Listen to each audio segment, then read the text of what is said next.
Good morning. पिछले class तक हम लोगों ने बॉन्डिंग के हाइब्रिडाइजेशन पोर्शन तक पहुंच चुके थे हम लोग। और हाइब्रिडाइजेशन में एक इम्पॉर्टेंट पॉइंट हम लोगों ने पढ़ा कि हर एक मॉलिक्यूल का हर एक हाइब्रिडेशन का एक एक एग्जाम्पल आपने मॉलिक्यूल के फॉर्म में पढ़ा है।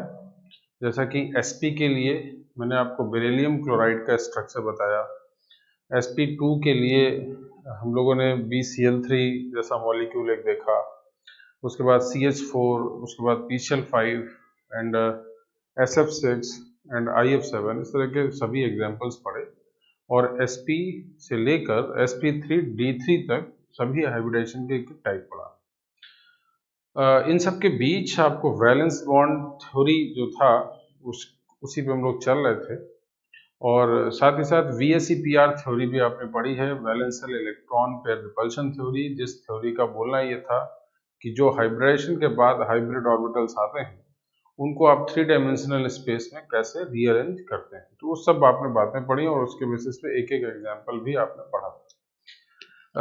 आज हम लोग हाइब्रिडेशन को कैलकुलेट करने के बारे में सोचेंगे, क्योंकि हाइब्रिडेशन किसी मॉलिक्यूल में निकालने के लिए इतना बड़ा एक पूरा configuration, unpaired electron, excited state, पूरा बड़ा प्रोसीजर है।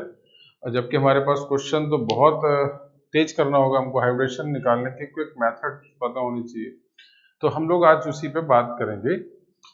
उस बात को करने के लिए सीधा सीधा मैं हाइब्रिडेशन के फॉर्मूले पे ही आ रहा हूँ, जिसपे आपको फॉर्मूला यूज करना होगा। तो किसी भी एटम के अंदर किसी हाइब्रिडेशन की अगर हम बात कर रहे हैं तो हाइब्रिडेशन को कैलकुलेट करने के लिए सीधे एक फॉर्मूला बताया जाता है, number of sigma bond and plus lone pair of electron. फॉर्मूले से कहीं ज्यादा इंपॉर्टेंट है इस फॉर्मूले का यूज कर पाना, क्योंकि लिख देने से नहीं होगा, आसान चीज नहीं है ये, इसको समझना है। आज हम इसी पे रहेंगे और इस पे बात करेंगे। अच्छा, एक चीज ये, अगर ये जो वैल्यू है अगर 2 आ जाती है तो आप इसका मतलब sp बोलेंगे, मतलब हाइब्रिड ऑर्बिटल्स 2 है। अगर ये वैल्यू 3 आती है तो sp2 पे आप आएंगे, 4 आता है तो sp3 होगा, 5 आ जाता है तो sp3d होगा, और 6 आता है तो sp3d2 होगा, और 7 में ये वैल्यू के बाद हाइब्रिडेशन sp3d3 होगा। तो ये सभी टाइप के हाइब्रिडेशन आपको पता चल जाएंगे। तो आपको सबसे पहली चीज इन दोनों को कैलकुलेट करना सीखना होगा। एक और बात, मैं यहाँ पे बात कर रहा हूँ नंबर ऑफ सिग्मा बॉन्ड की। तो सिग्मा बॉन्ड के बारे में मैंने आपको पहले, और केवल सिग्मा बॉन्ड, पाई, डेल्टा, इन सब के बारे में कोई बात नहीं करेंगे हम लोग। हमें पता है सिंगल बॉन्ड में केवल एक सिग्मा होता है, जब डबल बॉन्ड की आप बात करते हैं तो एक पाई और एक सिग्मा होता है, लेकिन हमें कैलकुलेट करना होगा केवल सिग्मा। और ट्रिपल बॉन्ड में एक सिग्मा 2 पाई होते हैं। ये बात मैंने पहले भी आपको बता रखी है, तो इसको भी ध्यान रखना है, ठीक है। अच्छा, हमें नंबर ऑफ सिग्मा बॉन्ड जिस एटम का आप हाइब्रिडेशन निकाल रहे होंगे उससे जुड़े हुए जितने भी सिग्मा बॉन्ड होंगे उसकी बात हम कर रहे हैं, और लोन पेयर ऑफ इलेक्ट्रॉन देखना होगा। अच्छा, इस सब को बताने से पहले मैं एक दो बातें क्लियर कर दूं आपको। हमें वैलेंस इलेक्ट्रॉन किसी एटम के अंदर निकालने का एक आइडिया हो, तो मैं कुछ बातें समझा दूं। बोरॉन, एल्युमिनियम, ये बोरॉन फैमिली है। इसको आप अब देखिए, पीरियोडिक टेबल के आप यूजेस भी अब सीखेंगे। इसी तरह से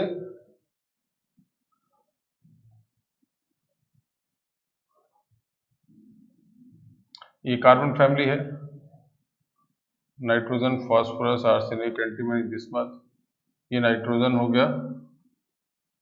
ऑक्सीजन,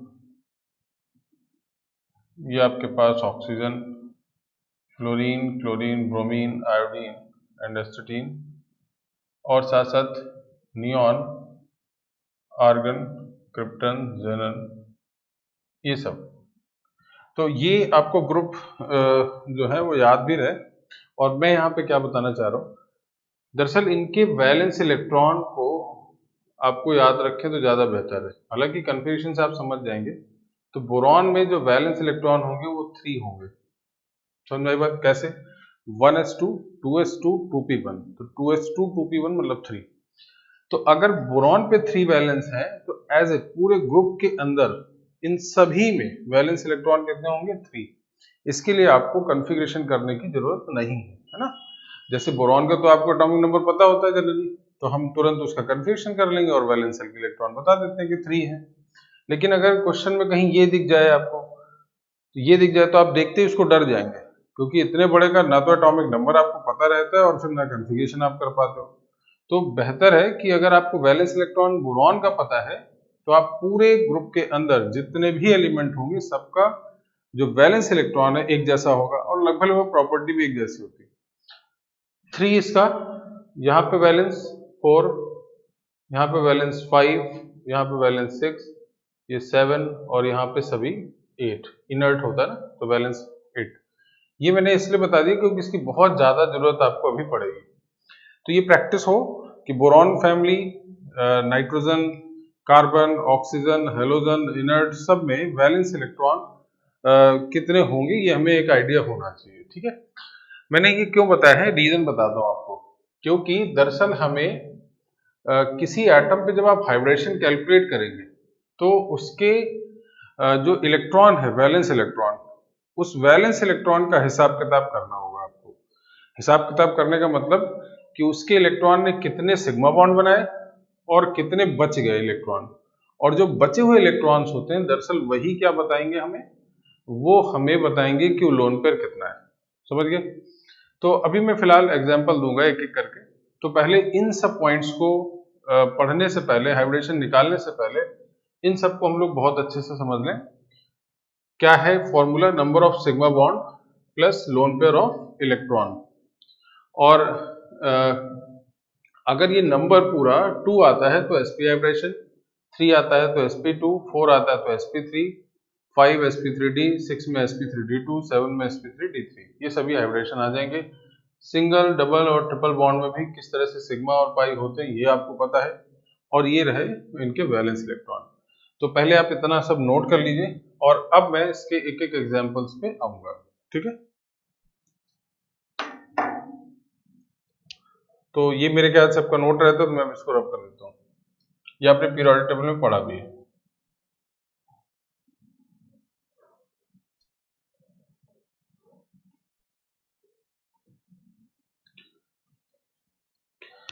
चलिए, तो मैं अब एक एक एग्जांपल देना स्टार्ट करता हूँ। जैसे फॉर एग्जांपल मैं सबसे पहले उन्हीं सब एग्जांपल को ले लेता हूँ जिसपे अभी तक हम लोगों ने हाइब्रिडेशन निकाला है और वो बड़े लंबे प्रॉपर प्रोसीजर से निकाला था।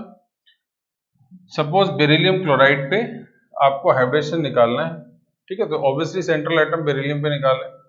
तो बेरिलियम पे वैलेंस इलेक्ट्रॉन, मैंने क्या बोला, केवल वैलेंस इलेक्ट्रॉन पता करना है। क्या? तो बेरिलियम कितने हैं? लास्ट पे 2 इलेक्ट्रॉन, 1s2 2s2, तो 2s2 मतलब 2 इलेक्ट्रॉन।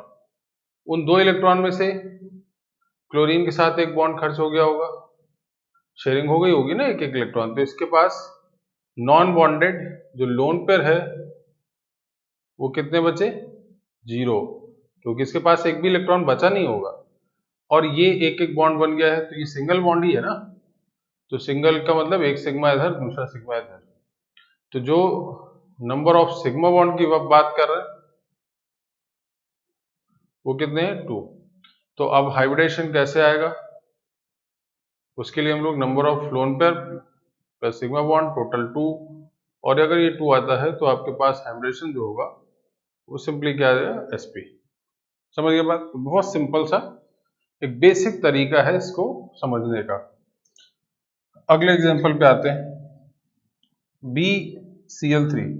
और बहुत ध्यान से रहिएगा इस पे और डिस्टर्ब नहीं होना है, बहुत छोटे छोटे एग्जांपल समझ के और प्रैक्टिस करना है। उसके बाद आप बहुत स्पीड बाद में पकड़ेंगे होगा ना, कि बहुत तेज करना, बहुत तेजी से क्वेश्चन पे अप्रोच करना, वो सब बात का काम है। पहले हमें चीजें आनी चाहिए। अब मैं अगेन बोरॉन पे आ रहा हूँ। बोरॉन पे मैं अभी बता रहा था वैलेंस इलेक्ट्रॉन 3, क्योंकि हमें वैलेंस से केवल लेना देना है। अब 3 में से एक क्लोरीन के साथ बॉन्ड, एक क्लोरीन के साथ यहाँ बॉन्ड, एक क्लोरीन इधर बॉन्ड, तो इसके तीनों इलेक्ट्रॉन तो खर्च हो गए। तो लोन पेयर कितना हो गया? 0। बॉन्ड सिग्मा बॉन्ड, 3 बॉन्ड है तो sigma bond is equal to कितना हो गया? ये 3। अब हाइब्रिडेशन के लिए आप क्या करेंगे? दोनों को ऐड करें, 3 + 0 दिस इज 3, हाइब्रिडेशन sp2। एक और खास बात, जब हम बात करते हैं लोन पेयर कैलकुलेट करने की, तो लोन पेयर सेंट्रल एटम पे कैलकुलेट करना है। ये नहीं कि क्लोरीन वाले ऐड कर दो आप, लोन पेयर तो पूरे मॉलिक्यूल में तो है ही, लेकिन हमें क्लोरीन पे बात नहीं करनी, या अटैच्ड एटम के लोन पेयर से हमें मतलब नहीं है। हमें मतलब उस एटम से होगा जिसका हम हाइब्रिडेशन काउंट कर रहे हैं, सेंट्रल एटम। तो बोरॉन के पास जो लोन पेयर है वो 0 हो जाएंगे। उसके पास 3 वैलेंस इलेक्ट्रॉन थे, तीनों ने एक एक करके सिग्मा बॉन्ड बना लिया था, और इसलिए लोन पेयर 0 हो गया, सिग्मा बॉन्ड 3 हो गया, total value 3, sp2 hybridisation. Simple सा तरीका। चलिए इसको और यहाँ पे छोड़ के आगे बढ़ते हैं हम लोग।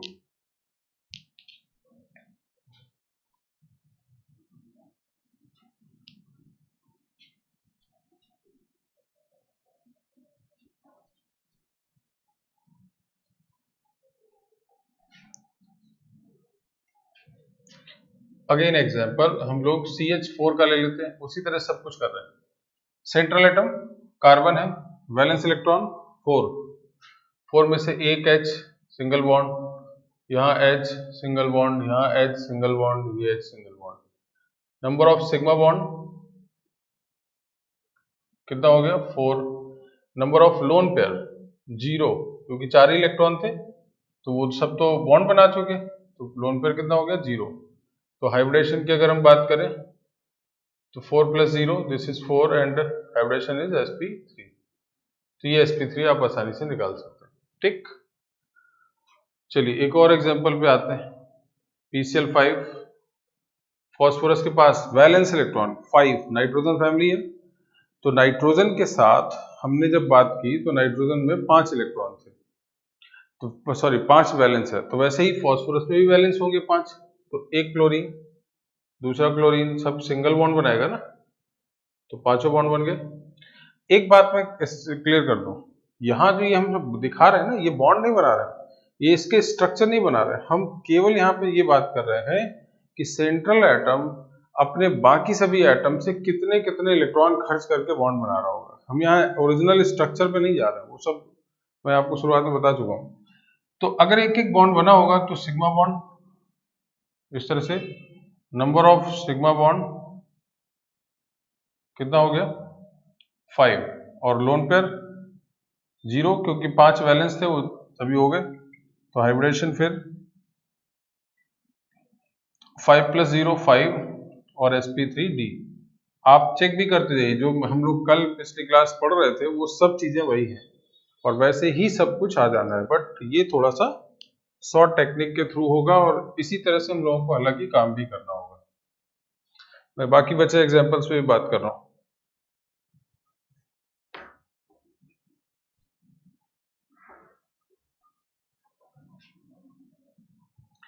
चलिए, तो जैसे मैं इसके बाद अगले एग्जांपल पे आ रहा हूँ, SF6, सल्फर के पास वैलेंस इलेक्ट्रॉन 6, ऑक्सीजन फैमिली का है, 6 इलेक्ट्रॉन है वैलेंस, और 6 फ्लोरीन, सब सिंगल बॉन्ड ही बनाते हैं, क्योंकि 7 तो है ही इनके पास, तो एक एक की शेयरिंग करा दी हमने। हम केवल लेस डॉट स्ट्रक्चर बना रहे हैं। 3 3 6 हो गए, तो नंबर ऑफ सिग्मा बॉन्ड 6 है, नंबर ऑफ लोन पेयर 0 होगा, एक भी नहीं बचेगा। हाइब्रिडेशन क्या होगा? 6 + 0 6, यानी sp3d2। अगेन एक और अगला एग्जांपल, IF7। अब जरा देखिए, आयोडीन के पास वैलेंस कितना होता है? Fluorine, chlorine, bromine, iodine, halogen है, सब पे बैलेंस क्या होगा? 7। तो 7 अगर है तो 7 फ्लोरीन भी तो है, सबने सिंगल बॉन्ड बना लिया होगा। 3 3 6 एक साथ है, तो number of sigma bond 7, number of lone pair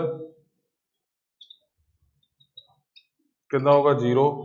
hybridisation की बात करेंगे आप तो 7 + 0 7 और sp3d3। तो इस तरह से आप सभी हाइब्रिडेशन को निकाल लेंगे। अच्छा, वैलेंस इलेक्ट्रॉन पीरियोडिक जो टेबल आपने पढ़ा, पीरियोडिक प्रॉपर्टीज पढ़ी, उन सबके फायदे देखिए ओरिजिनल अब आपको मिलने लगे कि हम एक चीज पढ़ रहे हैं और उससे ज्यादा से ज्यादा चीजें हमें कवर हो जाती हैं। एक मैं एग्जांपल देता हूं उससे आपको।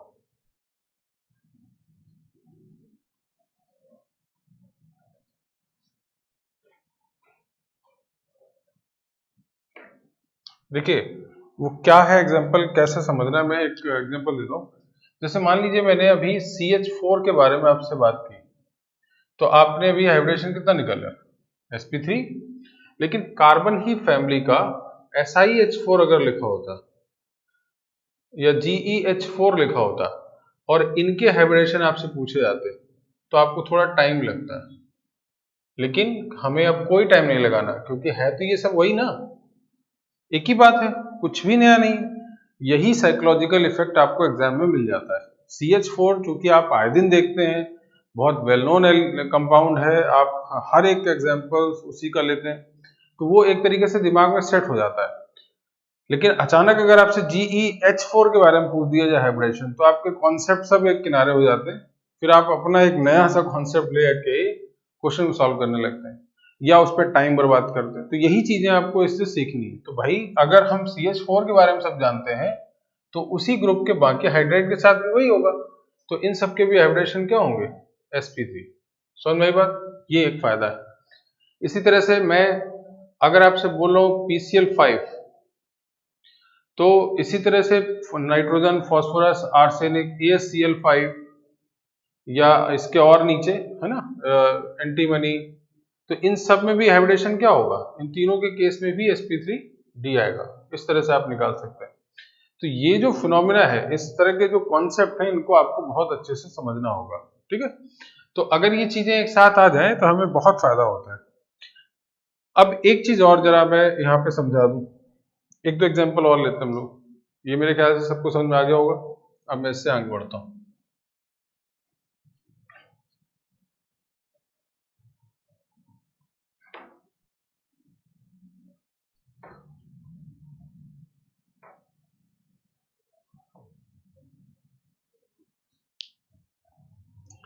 चलिए एग्जाम्पल मैं ले रहा हूं NH3 का।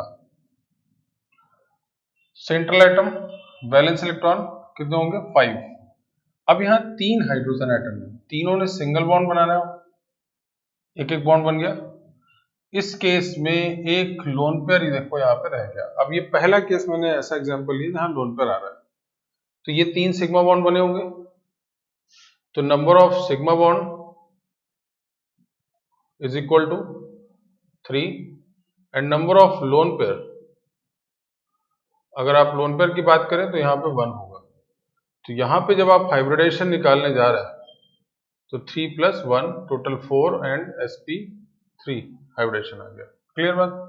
तो इस तरह से NH3 का हाइब्रिडेशन भी इस तरह से निकाल सकते हैं। रूल एक ही जैसा, आपको बदलना नहीं है कुछ। इसी तरह से मैं एक एग्जांपल ले रहा हूँ वाटर का, H2O। सेंट्रल एटम ऑक्सीजन है, ऑक्सीजन के पास वैलेंस इलेक्ट्रॉन 6 हो गए, 6 में से हाइड्रोजन ने एक सिंगल बॉन्ड, यहाँ एक हाइड्रोजन सिग्मा बॉन्ड, ऐसे 2 बन गए, तो 2 इलेक्ट्रॉन इधर खर्च हो गए, बचे कितने, 4, एक इधर ऐसे। तो एक इसके पास 4 इलेक्ट्रॉन जो नॉन बॉन्डेड है, तो नंबर ऑफ सिग्मा बॉन्ड यहाँ पे कितने आ गए, यहाँ पे आप 2 बता देंगे, ठीक है। और इसी तरह से नंबर ऑफ लोन पेयर जो है वो कितने बचे, 2। तो आप जब हाइब्रिडेशन की बात कर रहे होंगे तो 2 + 2 दिस इज 4 एंड sp3। तो इस तरह से आप हाइब्रिडेशन को बहुत इजीली निकाल रहे हैं। हमारे पास फॉर्मूला एक जैसा है, कुछ भी नया नहीं करेंगे हम लोग। तो इसी पैटर्न पे हम लोगों को आगे और सारे एग्जाम्पल भी लेने हैं। मैं और एग्जाम्पल ले रहा हूं। चलिए मैं PCl5 को यूज कर रहा हूं, SF4 को यूज कर रहा हूं, XeF2 को यूज किया मैंने, XeF4 को, XeF6 को, है ना। तो ये सभी एग्जाम्पल मैं ले लेता हूँ। CCl4 को ले लिया मैंने, तो इन सब में जरा मैं एक एक करके एग्जांपल दिखाता हूं क्या है, या H2TE को ले लेते हैं, ठीक है। तो चलिए मैं फास्फोरस पे आता हूं। सबसे पहले PCl3 लेना था मुझे। फास्फोरस वैलेंस इलेक्ट्रॉन 5, उसमें से 3 क्लोरीन है, तो तीनों सिंगल बॉन्ड बन गया, 3 बन गए। अब इसके पास दो इलेक्ट्रॉन बच गए, मतलब एक लोन पेयर बच गया, तो 3 सिग्मा बॉन्ड 3 + 1। अब मैं डायरेक्ट थोड़ा सा स्पीड बढ़ा रहा हूं, लोन पेयर 1 हो गए 4, हाइब्रिडेशन क्या आ गया sp3। क्लियर। चलिए तो अब मैं इस पे आ जाता हूं सल्फर पे। सल्फर के पास वैलेंस इलेक्ट्रॉन 6, रिपीट कर रहा हूं, वैलेंस इलेक्ट्रॉन 6, 4 सिंगल बॉन्ड बन गए, तो 4 सिग्मा बॉन्ड बन गए। अब 4 बॉन्ड बनने के बाद जो बचे हुए इलेक्ट्रॉन होंगे वो कितने होंगे, 2, मतलब एक लोन पेयर, तो 4 + 1 यानी 5, यानी sp3d। क्लियर।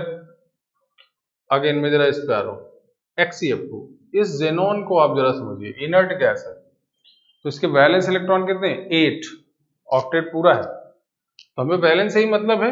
तो 8 अगर है तो एक फ्लोरीन से इधर एक खर्च हो गया, एक इधर खर्च हो गया, तो 2 सिग्मा बन गए, बाकी बचे कितने, 6 इलेक्ट्रॉन, 6 मतलब 3 लोन पेयर, तो 3 + 2 this is 5 and sp3d। Clear. बहुत पूछा जाता है। HCl4 पे आते हैं, मैं एक एक थोड़ा यहाँ पे 4 पे ले लेते हैं। Hc यहाँ पे 4 बॉन्ड बनाने, 4 बॉन्ड बना दीजिए, 4 सिग्मा बॉन्ड बन गए, फर्स्ट, सेकंड, थर्ड, फोर्थ, और 4 के बाद 4 इलेक्ट्रॉन बचे रह जाते हैं, यानी 2 लोन पेयर, तो 4 + 2 टोटल 6, यानी sp3d2। क्लियर। अगेन HCl6 पे आ जाते हैं। जेनन के पास 6 बॉन्ड बनाने हैं आपको, 3, 4, 5 और ये 6 रहे, तो 6 सिग्मा बॉन्ड। अब 6 इलेक्ट्रॉन खर्च हो चुके हैं, 1 इलेक्ट्रॉन, 2 इलेक्ट्रॉन बचेंगे, मतलब एक लोन पे 7, यानी sp3d3, हाइब्रिडेशन ये आ गया। ठीक। तो जितने भी एग्जांपल्स आप देख रहे हो उसमें हमें एक ही रूल फॉलो करना है कि नंबर ऑफ वैलेंस इलेक्ट्रॉन आपको पता हो जाए पहले सेंट्रल एटम में, और फिर वो इलेक्ट्रॉन किस तरह से बॉन्डिंग में खर्च हो रहे हैं और किस तरह से नॉन बॉन्डिंग में बच रहे हैं, उसको हमें ऐड करके लिख देना, और ये सिंपल सा आपको हाइब्रिडेशन मिल जाएगा। इसमें कुछ कुछ कॉम्प्लिकेशन है, वो मैं धीरे धीरे करके उस पर जाऊंगा, लेकिन रूल नहीं बदल देना आपको, कॉन्सेप्ट एक ही है, फॉर्मूला एक ही है, उसी के हिसाब से चलना है।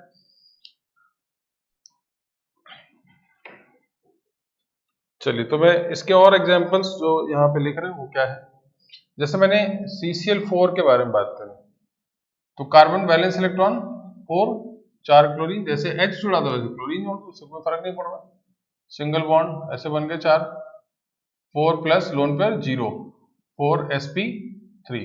ठीक है। इसके बारे में oxygen, sulphur, selenium, tellurium, polonium, याद आ रहा है, ऑक्सीजन फैमिली तो है ये। तो जब आप H2O के बारे में जानते हैं तो वैसे ये भी है, अभी हम लोगों ने H2O का sp3 निकाला था, तो यही सब चीजें आपको जेई ने पूछ रखा है। ठीक है। तो Ht का वैलेंस इलेक्ट्रॉन वही 6, 6 में से 2 सिग्मा और 2 लोन पेयर बचे, 2 + 2 दिस इज 4 एंड sp3।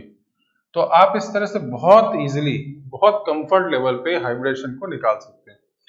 एक जगह थोड़ा सा मैं और चेंज करने जा रहा हूं, तो आप इसको समझते हुए बहुत प्रॉपर एक बार सब नोट कर लीजिए, और अच्छे से एक एक मॉलिक्यूल पे भी स्टे करके आपको उसको समझ के ही तब आगे बढ़ना है, और जितना टाइम लगे वो लगाइए, क्योंकि इसको बाद में आपको स्पीड देना ही होगा इसको। तो अभी फिलहाल आपके पास टाइम है, तो अभी आप इसको बहुत अच्छे से एक बार समझ लेना। हर एक मॉलिक्यूल में रूल नहीं बदलना है, एक ही कॉन्सेप्ट पे आपको चलना है। तो एक बार भी अगर आपको सही से कुछ मॉलिक्यूल्स बहुत अच्छे से क्लियर हो गए तो कुछ नया नहीं होगा, बहुत आसान होगा ये सब चीजें। ठीक है, तो एक बार नोट कर लीजिए इसको। चलिए तो अब मैं इसके आगे बढ़ रहा हूँ, ये सब आपने नोट कर लिया होगा। अच्छा, एक चीज आप देख रहे होंगे अभी कि मैं सेंट्रल एटम से सबको सिग्मा बॉन्ड से ही जोड़ रहा हूँ, सिंगल बॉन्ड से, डबल बॉन्ड भी जुड़ता होगा, तो वैसे ही एग्जांपल लेते हैं।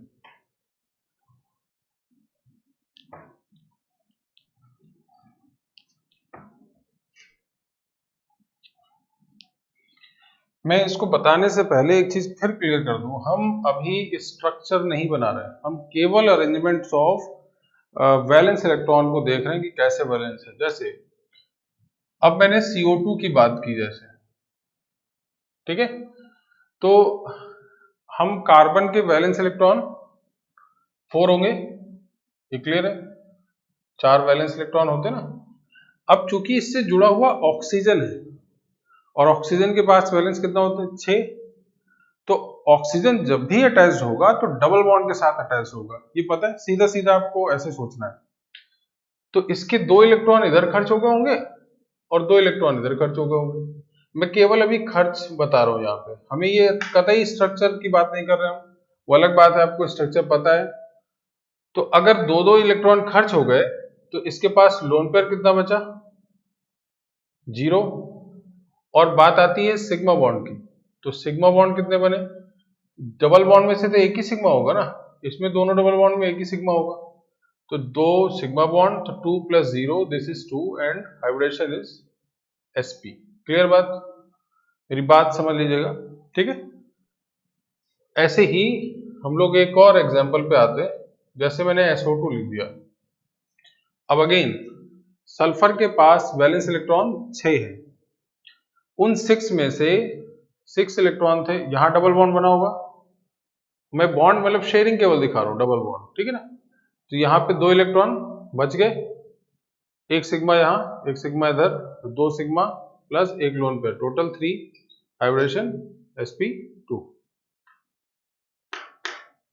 क्लियर है बात। इसी तरह से मैं एग्जांपल लिख रहा हूं SO3 का, सल्फर 6 वैलेंस है, एक डबल बॉन्ड इधर एक डबल बॉन्ड इधर, आप सीधे ऐसे बांट रहे हो, हमें उससे कोई लेना देना नहीं, कहाँ कैसा स्ट्रक्चर वो बात की बात है।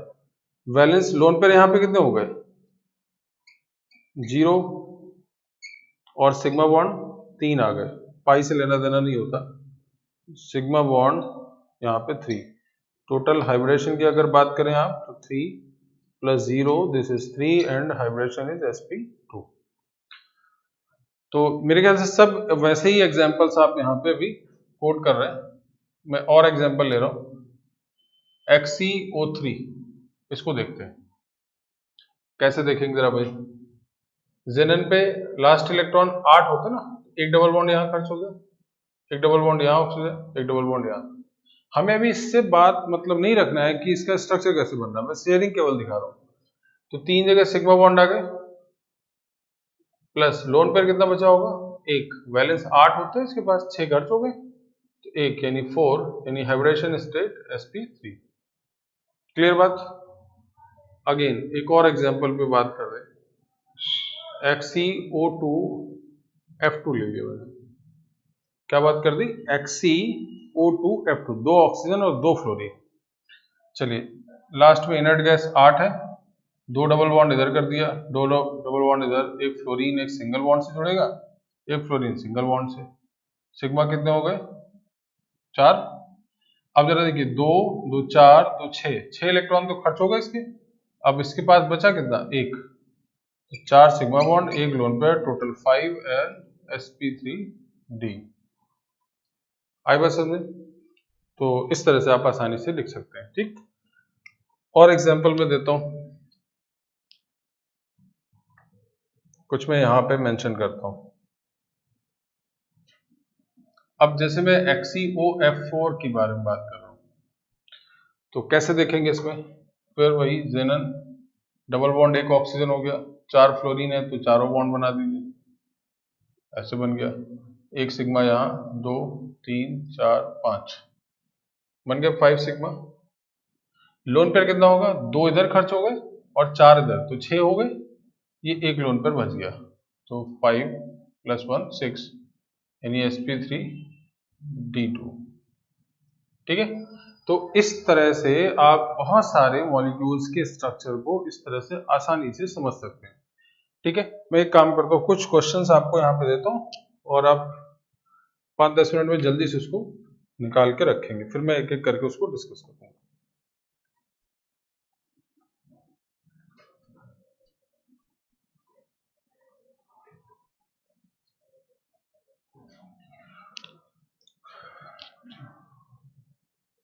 कुछ क्वेश्चन के लिए मैं दे देता हूं।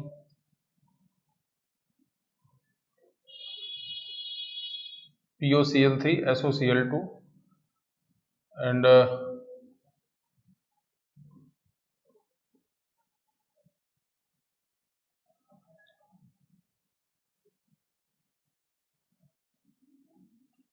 PCl2F3 SF2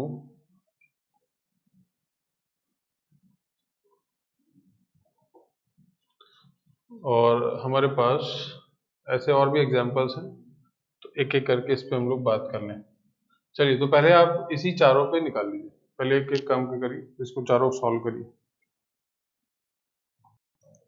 चलिए, तो अब आपने मेरे ख्याल से इसको ट्राई कर लिया होगा, तो एक बार जल्दी से मैं डिस्कस कर देता हूँ उसको। जैसे अब POCl3 की बात आ रही, तो फॉस्फोरस के पास वैलेंस कितने हैं? 5 इलेक्ट्रॉन। 5 में से डबल बॉन्ड एक ऑक्सीजन हो गया होगा, 3 Cl बॉन्ड बन गए होंगे, है ना। तो ऐसे आपने खर्च कर दिए, तो 3 सिग्मा बॉन्ड यहाँ और चौथा ये, तो 4 सिग्मा बॉन्ड हो गए। अब बचा हुआ लोन पेयर कितना हुआ? तो तीन तीन इधर खर्च हुए, 2 इधर, तो 5, पांचों खर्च हो गए, 0 4, तो यहाँ पे हाइब्रिडेशन क्या आ गया? sp3। ठीक है, SOCl2 पे आते हैं। सल्फर के पास वैलेंस इलेक्ट्रॉन 6 है, 6 में से डबल बॉन्ड 2 इधर खर्च हो गए, 2 क्लोरीन इधर खर्च हो गए, सिग्मा बॉन्ड कितने बने? 3। इलेक्ट्रॉन कितने खर्च हुए? 4, तो एक लोन पेयर बचा होगा, मतलब 1 to 4, तो sp3 आ गया। ठीक है, अगेन PCl2F3, फॉस्फोरस के पास वैलेंस कितने होंगे? 5 ही हैं, इसमें से 2 क्लोरीन के साथ सिंगल बॉन्ड बना दिए, 3 फ्लोरीन के साथ बना दिए, उससे कोई इश्यू तो है नहीं, सिंगल बॉन्ड ही बनते सब। तो फॉस्फोरस के पास लोन पेयर तो 0 हो गया, सिग्मा बॉन्ड कितने हो गए? 5, टोटल 5 यानी sp3d, ये हाइब्रिडेशन आ गया। अगेन SF2 में F है, यहाँ पे F है, सल्फर के पास वैलेंस इलेक्ट्रॉन 6 था, एक सिग्मा, 2 इधर खर्च हो गए, 4 बचे, तो 2 लोन पेयर, 2 सिग्मा, 4 यानी sp3। तो इस तरह से आप हर एक एग्जाम्पल को कर सकते हैं। एक और एग्जाम्पल आप लिख दीजिए, ClF3 या BrF5, ठीक है ना। तो इन दोनों को भी निकाल लेते हैं, कैसे लिखेंगे हम लोग। क्लोरीन के पास वैलेंस कितने होंगे? 7, हेलोजन है, तो 3 बॉन्ड आपने यहाँ पे बना दिए। ठीक है, तो 3 तो सिग्मा बॉन्ड बन गए, प्लस अब 3 इलेक्ट्रॉन खर्च हो गए, तो 4 बचे ना, 7 थे टोटल, तो यहाँ 2 लोन पेयर, टोटल 2 यानी 5, और हाइब्रिडेशन sp3d आ गया। ब्रोमीन के साथ क्या होगा? ब्रोमीन में भी वैलेंस इलेक्ट्रॉन 7, 5 सिग्मा बॉन्ड बन गए। अब ये बार बार बनाने की भी जरूरत नहीं होगी, आप देखते ही समझ जाओगे कितना कहाँ बन गया होगा। तो कितने हो गए? ज्यादा ही बन गए भाई, 5 बॉन्ड बन गए थे, तो 5 सिग्मा बॉन्ड आ गए। अब 5 के बाद एक लोन पेयर बचा होगा, 7 होते हैं ना टोटल वैलेंस, तो ये टोटल 6 एंड sp3d2। तो इस तरह से आप हाइब्रिडेशन का एक बहुत बड़ा बेसिक जो कॉन्सेप्ट है उसको अप्लाई करके, फॉर्मूला अप्लाई करके बहुत जल्दी से आप हाइब्रिडेशन कैलकुलेट करने में स्पीड करनी होगी आपको। चलिए, अब मैं एक और बात यहाँ पे हम लोग समझ लें। अभी तक जो हमने हाइब्रिडेशन की बात की, ऐसे बहुत सारे क्वेश्चंस हैं असाइनमेंट के अंदर, मैंने तो हालांकि बहुत सारे लिखे ही हैं, लेकिन आपको बहुत सारे और भी क्वेश्चन मिलेंगे जिसको लिखना है, प्रैक्टिस करना है। ठीक है, अब हम बहुत सारे कैटायन और एनायन पे भी बात करेंगे। ये तो हम समझ गए, ये तो न्यूट्रल है, तो न्यूट्रल में तो आप आसानी से निकाल सकते हैं। लेकिन अगर कोई कैटायन और एनायन आ जाए, कोई पॉजिटिव चार्ज आ जाए, कोई निगेटिव चार्ज आ जाए, तो कैसे हाइब्रिडेशन निकालना होगा, तब इस फॉर्मूले का क्या करना होगा? फॉर्मूला यही रहेगा, फॉर्मूले में कोई चेंज नहीं करना, लेकिन तरीका बदलेगा, और तरीका क्या है मैं उसको समझाता हूँ।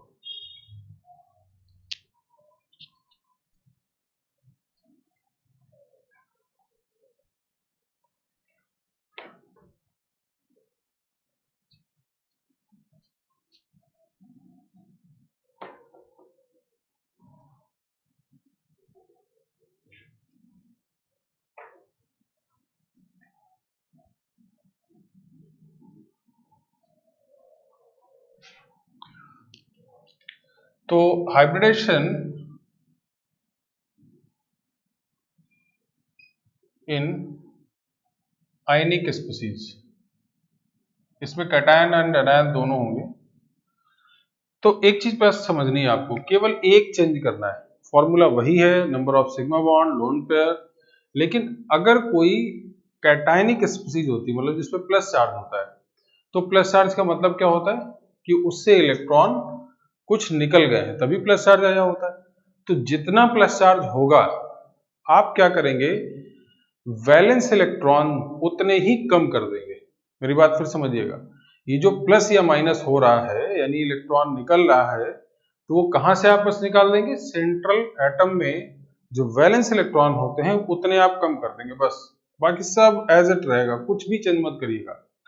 और अगर कोई एनायन है तो आप वैलेंस इलेक्ट्रॉन ही उतने ही बढ़ा दीजिएगा जितना उस पर चार्ज हो। तो अल्टीमेटली फिर उसी फॉर्मूले पे हम लोग चल देंगे। मैं एक एग्जांपल देता हूं और एग्जांपल से समझाता हूं आपको। जैसे सपोज दैट मैंने आपसे बोला CH3 प्लस, तो हमें इसके अंदर कार्बन का हाइब्रिडेशन निकालना है। तो आपको पता है कार्बन पे वैलेंस इलेक्ट्रॉन कितने हैं, अभी वैलेंस इलेक्ट्रॉन कितने थे, अगर हम बात करें तो 4 होते, लेकिन प्लस लिखते ही नाउ वैलेंस इलेक्ट्रॉन आपको कितने काउंट करने, 3, बस इतना ध्यान रखना है। और अगर 3 काउंट हो गए तो हम स्ट्रक्चर नहीं बना रहे, मैं फिर समझा रहा हूं क्योंकि हमें स्ट्रक्चर बनाना भी नहीं। 3 वैलेंस है तो 3 से H ने सिंगल बॉन्ड बना लिया होगा, तो 3 sigma bond plus lone pair 0, total 3 और sp2। समझ में आई बात, कुछ भी आपने नया, मैं फिर रिपीट कर दूं, ये स्ट्रक्चर नहीं है CH3 प्लस का, ना हमें स्ट्रक्चर बनाना है, तो हमें स्ट्रक्चर बनाने पे नहीं पड़ना है, वो बात की बात देखेंगे। हमें केवल ये अरेंजमेंट चाहिए होंगे, है ना, तो हमने सिंपल सा कर लिया। एक और चीज इसी तरह से CH3 माइनस मैंने लिख दिया। कार्बन पे वैलेंस इलेक्ट्रॉन कितने थे, 4, अभी वैलेंस 4 थे, -1 मतलब 5 वैलेंस इलेक्ट्रॉन आ गए, हमने मान लिया 5 वैलेंस इलेक्ट्रॉन। अब मैं उसकी शेयरिंग नहीं दिखा रहा हूं, तो 5 में से 3 सिग्मा बॉन्ड हाइड्रोजन के साथ बना होगा, बात समझ आ रही, 3 सिंगल बॉन्ड बनेंगे। अब एक बचेगा तो एक लोन पेयर हो गया, सिंपल था। टोटल कितना हो गया, 4, हाइब्रिडेशन कितना आ गया, sp3। ठीक है, एक और एग्जांपल लेते हैं। जैसे मान लीजिए मैंने बात की ICl2 प्लस की, ठीक है, तो आयोडीन के पास वैलेंस इलेक्ट्रॉन कितने होते हैं, 7, लेकिन प्लस लिखते ही कितने हो गए, 6। अब 6 में से केवल एक Cl इधर बन गया होगा, एक Cl इधर बन गया होगा, तो 2 सिग्मा बॉन्ड, अब 2 खर्च हो गए तो 6 में से 4 ही तो इलेक्ट्रॉन बचे होंगे, 2 लोन पेयर, टोटल 4 sp3। मतलब आप कुछ नया नहीं कर रहे हैं, बस सेंट्रल एटम पे वो इलेक्ट्रॉन या तो ऐड कर देते हैं या तो हटा देते हैं। ठीक है, इसी तरह से एक और एग्जांपल ले लिया जाए, ICl2 माइनस, आयोडीन के पास वैलेंस 7 है, बट माइनस का मतलब अब कितने आ गए, 8 वैलेंस। अब इनका शेयरिंग देखना है, तो 2 सिंगल बॉन्ड सिग्मा बन गया होगा, 2 अगर इधर खर्च हो गए तो 6 मतलब 3 लोन पेयर, टोटल 5 sp3d। मेरे ख्याल से अब आपको ये बात समझ में भी आ रही होगी कैसे हम जल्दी से इसको कर देते हैं। तो एक ही क्वेश्चन को बहुत ध्यान समझ लीजिएगा, हर बार तरीका एक ही करना है। बात फिर मैं रिपीट कर दूं, हमें क्या करना होगा, हमें जो भी कैटायन एनायन दिया जाए, हमें केवल सेंट्रल एटम पे अगर कैटायन है तो आप जितना चार्ज है प्लस का उतने वैलेंस इलेक्ट्रॉन कम कर दीजिए, और अगर एनायन है तो जितना माइनस का चार्ज है उतने वैलेंस इलेक्ट्रॉन आप बढ़ा देंगे। बस इतना सिंपल से करना है, बाकी जैसे पहले हो रहा था वैसे ही चलना है, कुछ नया नहीं करना। ठीक है, तो मैं एक साथ बहुत सारे क्वेश्चन लिखता हूँ, आप लोग 10-15 मिनट उसको ट्राई करेंगे, उसके बाद मैं फिर उसको एक एक करके डिस्कस करूंगा। तो इसको पहले एक बार सही से आप नोट कर लीजिएगा, तो इसको सही से एक बार नोट करिए, तब तक मैं आगे बात करता हूँ।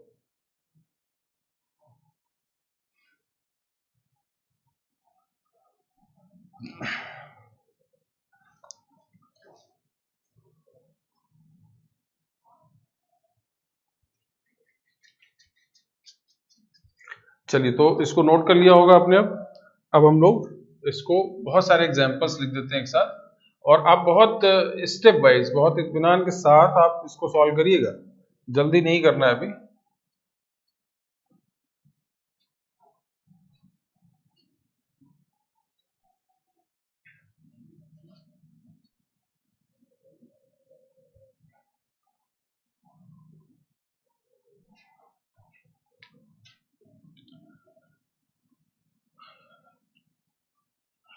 मैं एक एक करके एग्जांपल लिख रहा हूं आपको।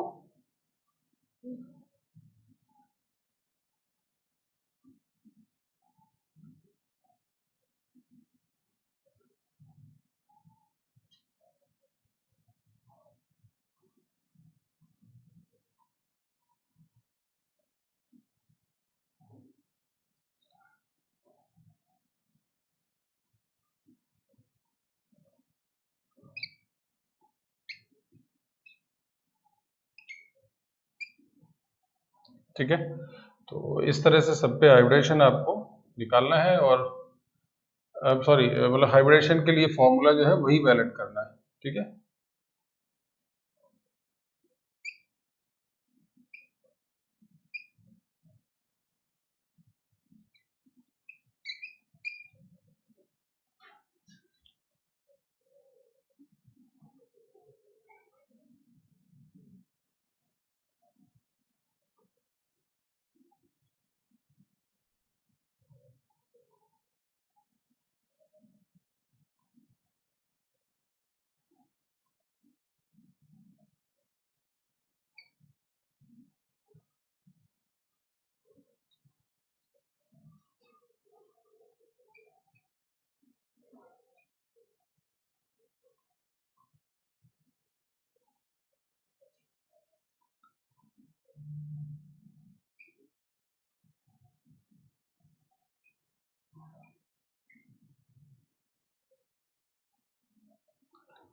ठीक है, तो आप इस तरह से सभी एग्जांपल्स को पहले इतने ही कंप्लीट करिए, फिर मैं और आगे आपको बताता हूँ।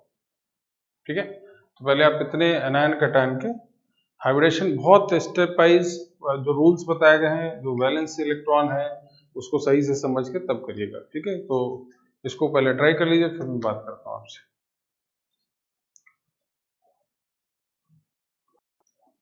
चलिए, तो अब हम लोग एक एक करके इसको भी डिस्कस करते हैं, और आई थिंक आप सब ने इसको ट्राई कर लिया होगा, उसके बाद ही इसको आप डिस्कस करेंगे। जैसे मैंने नाइट्रोजन अमोनियम प्लस है, ठीक है, तो नाइट्रोजन के पास वैलेंस इलेक्ट्रॉन कितने होंगे? 5, प्लस का मतलब 4 हो गया। अब मैं सीधा सीधा लिखूंगा, 4 हो गया, और 4 वैलेंस में से 4 सिग्मा बॉन्ड हाइड्रोजन के साथ होंगे, और बचा क्या लोन पेयर में? 0, तो 4 यानी sp3 हाइब्रिडेशन। क्लियर? सबको समझ में आ गया? NH2 माइनस पे आ जाते हैं। नाइट्रोजन के पास वैलेंस इलेक्ट्रॉन 5 थे, एक और आ गया, तो कितने हो गए? 6। ध्यान समझिएगा, 6 वैलेंस इलेक्ट्रॉन है इस नाइट्रोजन के पास, जिसमें से 2 सिग्मा बॉन्ड बन गए होंगे हाइड्रोजन के साथ। अब बचा हुआ कितने इलेक्ट्रॉन होंगे? 6 वैलेंस थे ना, तो 4 इलेक्ट्रॉन बचे रहेंगे। 4 इलेक्ट्रॉन का मतलब लोन पे 2 हो गए, टोटल 4 sp3। ठीक है, इस पे आ जाते हैं। कार्बन के पास वैलेंस इलेक्ट्रॉन 6 है, सॉरी 4 है, और -2 मतलब 6, 2 और जोड़ दिया आपने। अब उन 6 में से 3 जगह डबल बॉन्ड ऑक्सीजन है। ऑक्सीजन तो 2-2 इलेक्ट्रॉन शेयर करता है ना, तो 3 जगह डबल बॉन्ड अगर बनेगा तो सिग्मा बॉन्ड तो 3 ही रहेंगे, तो 3 sigma bond plus lone pair क्या बचा? नहीं, क्योंकि 6 इलेक्ट्रॉन यही खर्च हो गए, 0, टोटल 3 sp2। इसको फिर जरा दोबारा ध्यान समझिए, ये आपके लिए हो सकता है गड़बड़ दिखे। कैसे? आपके पास कार्बन के पास वैलेंस 4 थे, एक और आया 6 हो गए, और उन 6 ने ऐसे डबल डबल बॉन्ड करके ऑक्सीजन, ये स्ट्रक्चर नहीं है, फिर मैं समझा दूं आपको, आपको लगेगा ये कौन सा स्ट्रक्चर बना लिया पहली बार। 2-2 शेयर हो गया होगा ना, तो तीनों सिग्मा बॉन्ड बने, लोन पेयर 0, इस तरह से। ठीक है, अगेन इसको हम लोग हटाते हैं, इसके बाद दोबारा इस पे आते हैं। सल्फर के पास वैलेंस इलेक्ट्रॉन 6, -2 मतलब 8, और 8 में से 4 ऑक्सीजन है, तो सबके साथ डबल डबल बॉन्ड होगा, तो यहां भी 4 सिग्मा और लोन पेयर 0, टोटल 4 sp3। अब मैं इस पे आ जाता हूं, NO2 माइनस। नाइट्रोजन के पास वैलेंस इलेक्ट्रॉन 5, एक और पहुंचा मतलब 6 में से 4 इलेक्ट्रॉन खर्च होंगे ना, 2 ऑक्सीजन है तो 2 ऑक्सीजन मतलब 2 सिग्मा बॉन्ड। अब 4 खर्च हो गए, एक लोन पेयर बचा तो टोटल 3 NeSP2। यहाँ पे आते हैं 5 वैलेंस, एक और पहुंचा 6 हो गए, 6 में से 3 ऑक्सीजन है तो 3 sigma bond, lone pair 0, total 3 sp2। NO2 plus, nitrogen के पास वैलेंस 4 थे, सॉरी 5 थे, प्लस मतलब 4 बचा और 4 में से 2 ऑक्सीजन है, दोनों को डबल डबल बॉन्ड तो लोन पेयर तो 0 हो गया, 2 सिग्मा बॉन्ड हो गए, टोटल 2 sp। फिर आते हैं यहाँ जरा, ब्रोमीन पे वैलेंस इलेक्ट्रॉन हेलोजन है 7 होगा, 7 से प्लस मतलब 6 बचा, 6 में से 4 सिग्मा बॉन्ड और एक लोन पेयर, टोटल 5 sp3d। फिर क्लोरीन Cl(F2) आ गया, क्लोरीन के पास वैलेंस कितने होंगे 7 प्लस मतलब 6 आ गया, 6 में से 2 सिग्मा बॉन्ड और फिर 2 लोन पेयर तो टोटल 4 sp3। बार बार सुनिएगा, बार बार ये बात देखिएगा क्योंकि अल्टीमेटली बहुत क्लियर होना चाहिए आपको। नहीं आता फिर आप बताइएगा तो फिर हम लोग डिस्कस कर लेंगे एक बार। फिर यहाँ पे आते हैं, फॉस्फोरस के पास वैलेंस इलेक्ट्रॉन 5 3 और आ गए 8 में से 4 ऑक्सीजन मतलब 4 sigma bond, lone pair 0, 4 sp3। Halogen पे आते हैं, 7 वैलेंस ऑलरेडी होता है, एक और मतलब 8 वैलेंस है, उसमें 4 ऑक्सीजन आ गए तो चारों डबल डबल बॉन्ड हो गए, 4 सिग्मा 0 लोन पेयर sp3। इस पे आते हैं 7 की जगह 8 आ गया वैलेंस, अब उन 8 में से 3 जगह सिग्मा बॉन्ड है तो 6 इलेक्ट्रॉन खर्च हो गए होंगे, एक लोन पेयर बचा, 4 sp3। क्लोरीन के पास 7, एक और 8 में से 2 सिग्मा बॉन्ड तो 4 खर्च हो गए और 2 लोन पेयर, टोटल 4 sp3। यहाँ पे बोरॉन 3 वैलेंस होता है, एक और पहुंचा मतलब 4 तो 4 वैलेंस में से 2 ऑक्सीजन तो lone pair 0 but 2 sigma bond, total 2 तो sp आ गया। जेनन पे वैलेंस इलेक्ट्रॉन 8 होते हैं, प्लस मतलब 7 बचा, वैसे तो 8 होता है, प्लस लिखा मतलब 7 में से 3 सिग्मा बॉन्ड बचे और अब 2 लोन पेयर बचे तो 5 sp3d। ठीक है, तो 3 सिग्मा बॉन्ड और 2 लोन पेयर बच गए थे। इस तरह से जेनन के पास यहाँ 8 में से अब 7 है तो 5 सिग्मा बॉन्ड और एक लोन पेयर, टोटल 6 sp3d2। तो ये कुल मिला के किसी भी कैटायन और किसी भी एनायन के अंदर भी अगर आपको हाइब्रिडेशन निकालना है तो उसका क्या तरीका हो सकता है वो मैंने यहाँ पे बताया। एक दो एग्जांपल और हैं जिसको मैं यहाँ पे समझाऊंगा आपको, जिसको पहले एक बार आप नोट कर लीजिए पूरा। और जिन मॉलिक्यूल्स में आपको अभी भी समझ में नहीं आ रहा है उनको सर्कल कर लीजिएगा और डाउट क्लास में आप उस पर्टिकुलर एग्जांपल्स को बोलेंगे तो मैं डिटेल से उसको दोबारा फिर समझा दूंगा। ठीक है, लेकिन इसको अच्छे से आप बार बार पढ़िए, बार बार तरीके से पढ़िए तो मेरे ख्याल से एक बार में ही ये आ जाना चाहिए। चलिए तो मैं इसको रब कर देता हूँ, आगे कुछ और एग्जांपल्स पे आता हूँ।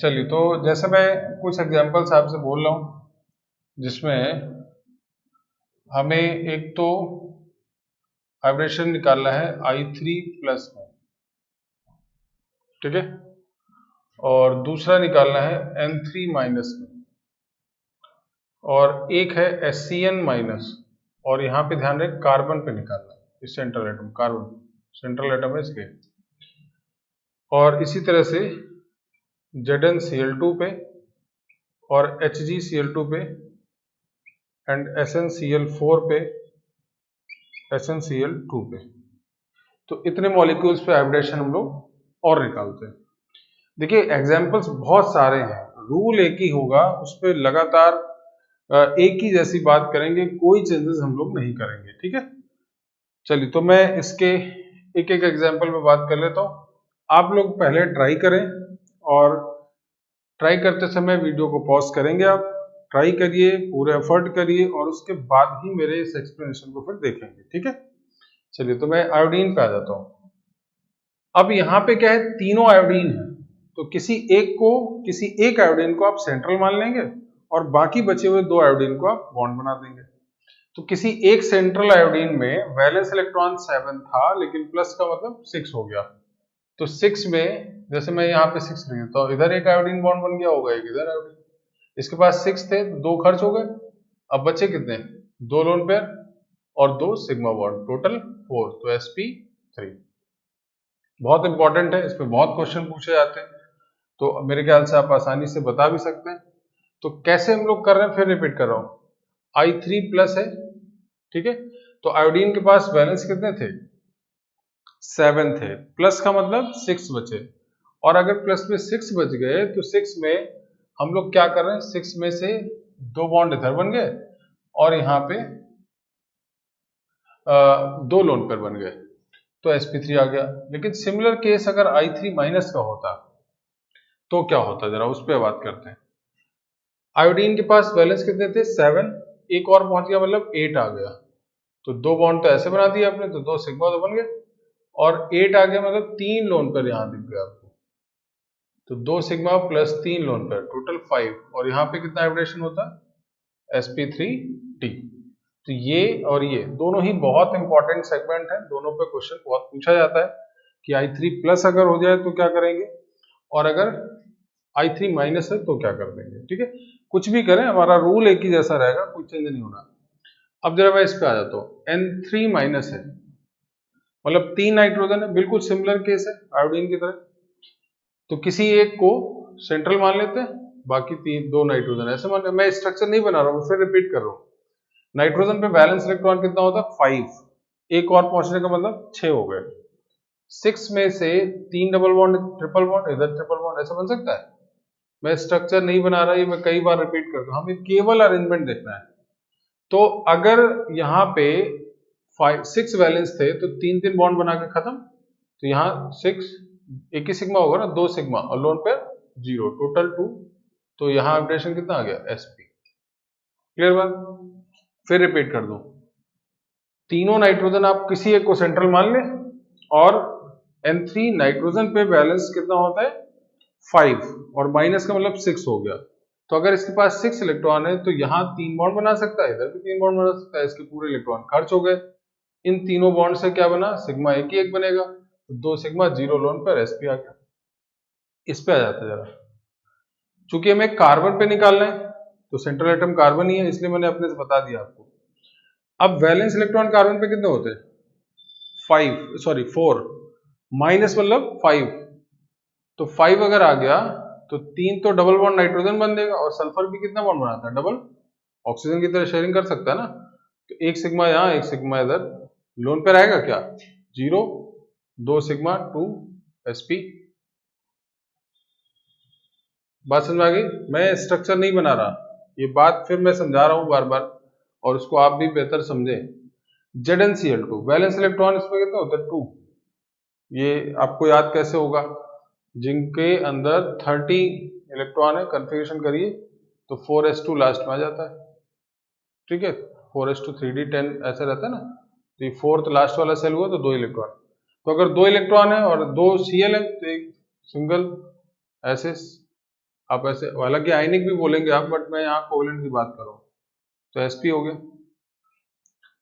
HgCl2 जिंक के नीचे ही मरकरी भी होता है, तो ये बात ध्यान रखने वाली है, जैसे ये यही सब पीरियोडिक टेबल में आपको फायदा होगा। Zn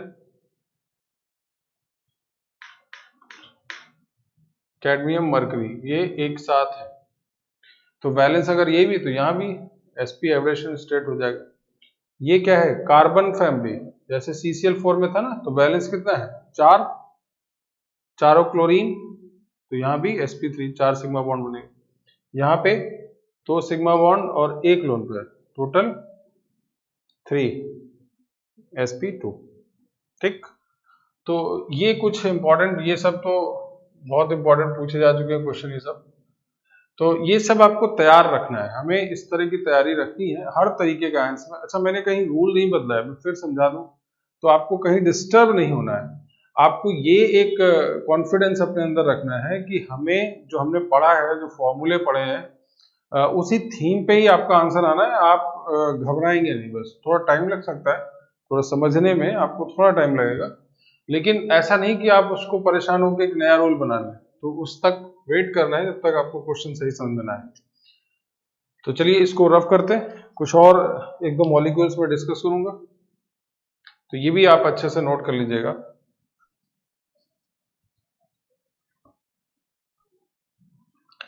अच्छा, एक चीज, इनमें से जो आपसे क्वेश्चंस गलत हो रहे होंगे उनको बहुत बारीकी से समझिएगा कि वो क्यों गलत हो गए आपसे, आपने क्या गलती की।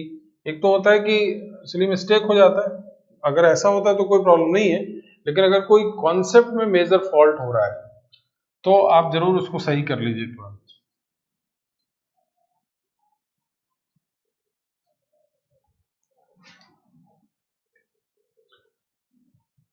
N2O, तो इस पे अगर, या ओजोन, मैं इस पे हाइब्रिडेशन की बात कर रहा हूँ, ठीक है ना। इस पे नाइट्रोजन सेंट्रल एटम की बात कर रहा हूँ, और यहाँ तो ऑक्सीजन होगा ही। तो दोनों में क्वेश्चन पूछा हुआ है, तो नाइट्रोजन अगर सेंट्रल पे है तो नाइट्रोजन के पास वैलेंस इलेक्ट्रॉन कितना होता है, 5। तो एक तरफ ऑक्सीजन है, एक तरफ नाइट्रोजन, ऐसा होगा, ठीक है। ये तो न्यूट्रल है ना, 5 अगर है तो डबल बॉन्ड इधर ले आओ, ट्रिपल बॉन्ड इधर ले आओ, ऐसे सिंपल सा, मैं कोई बॉन्डिंग नहीं कर रहा हूँ। तो एक सिग्मा इधर बन जाएगा, एक सिग्मा इधर, 2 सिग्मा लोन पेयर 0, टोटल 2, तो कितना आ जाएगा, sp। समझ गया, एक तो ये।